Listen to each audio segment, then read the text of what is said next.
വയനാട്ടിൽ ഉരുൾപൊട്ടലിൽ വീട് നഷ്ടപ്പെട്ടവർക്ക് ഡിവൈഎഫ്ഐ നിർമ്മിച്ചു നൽകുന്ന വീടുകളുടെ ധനശേഖരണാർത്ഥം ഡിവൈഎഫ്ഐ പള്ളിപ്പുറം സൗത്ത് മേഖലാ കമ്മിറ്റിയുടെ രണ്ടാംഘട്ട പ്രവർത്തനത്തിന്റെ ഭാഗമായി പൊതുജന പങ്കാളിത്തത്തോടെ മീൻ വിൽപ്പന സംഘടിപ്പിച്ചു.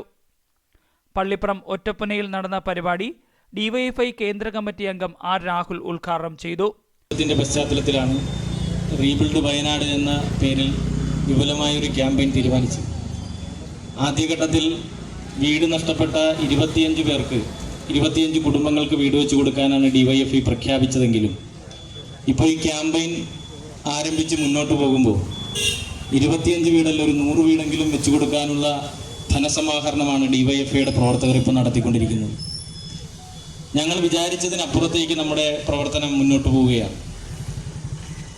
കഴിഞ്ഞ ദിവസങ്ങളിൽ 2-3 ദിവസങ്ങളിലായി വയനാട് ദുരന്തബാധിത പ്രദേശത്ത് സന്നദ്ധ പ്രവർത്തനത്തിൻ്റെ ഭാഗമായി പങ്കെടുക്കാൻ കഴിയുന്നൊരു സാഹചര്യമുണ്ടായി.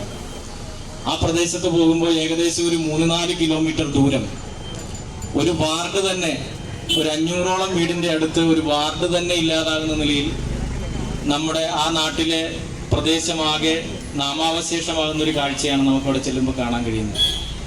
ഡിവൈഎഫ്ഐ പള്ളിപ്പുറം തെക്കുമേഖലാ കമ്മിറ്റി പ്രസിഡന്റ് അങ്കിത് ശശീന്ദ്രൻ പരിപാടിയിൽ അധ്യക്ഷത വഹിച്ചു. സെക്രട്ടറി അനീഷ് കുമാർ സ്വാഗതം ആശംസിച്ചു.